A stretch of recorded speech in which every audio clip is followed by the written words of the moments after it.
waspada. Jangan seperti itu. Jangan menantang kiamat.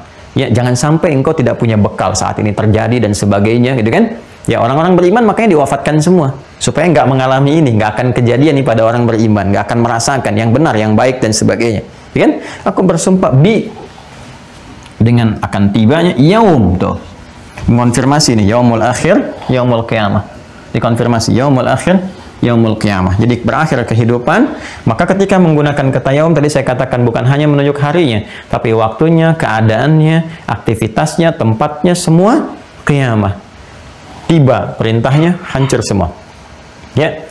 Jadi sudah ketika tiba waktu itu, keadaannya hancur, tempatnya hancur, ruangnya hancur, segala aktivitas sosial, komunal, personal habis semua. Ya kan? Nah, makanya ketika diterangkan ke sini la uqsimu biyaumil qiyamah wa la uqsimu binafsil lawamah, nanti ketika terjadi ini semua dihisab, dibangkitkan semua pada menyesali diri. Ya, mengutuk nafsunya, mengutuk fujurnya. Kamu nih ya, kenapa harus begini? Kenapa dulu begini dan sebagainya? Ya laitani kuntu turaba, ya Allah, aku jadi tanah aja, aku nggak mau, takut begini, takut dihisab, takut begini, takut lihat neraka dan sebagainya. Ini, ya laitani kuntu turaba. Ya kalaulah aku menjadi tanah saja, kalau aku diwafatkan saja, kalau ini itu dan seterusnya. Nah, itu muncul. Semua saling mengutuk, saling menyesali dan sebagainya. Ya, tapi yang paling menarik adalah teruskan ayatnya 6 sampai dengan 11 itu. Fa idza bariqal basar. Maka apabila nyata waktunya sampai terlihat, gitu kan, muncullah ketakutan dalam mata itu.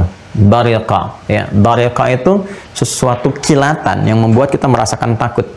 Makanya petir itu kilatannya itu disebut dengan barqun. Quran surah kedua ayat 20. Quran surah kedua Al-Baqarah ayat 20. Yakadul barqu yakhtafu absarahum, gitu kan? Hampir kilatan itu menyambar mata mereka, gitu kan? Itu bahasa kiasan yang tinggi sekali, mengibaratkan tentang bagaimana sifat orang-orang munafik itu ya. Ya, jadi kilatan itu kalau sudah kita melihat kilat yang Anda bayangkan gini aja ya. Situasi saat mendung gelap dan sebagainya, tiba-tiba petir di mana-mana. Dar. Terus tiba-tiba ada kilat tuh ke hadapan kita. Bukankah apa yang kita lakukan? Ya, reaksi dari itu semua. Kita menghindar kan? Berlari kan? Takut kan? Ini menunjukkan satu ketakutan kan? Nah, itu disebut dengan bariqa, kata kerjanya. Bariqa.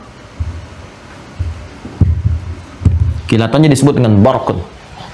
Ya, jadi begitu kilat, astagfirullah, itu udah fitrah tuh. Ya Allah, gitu kan?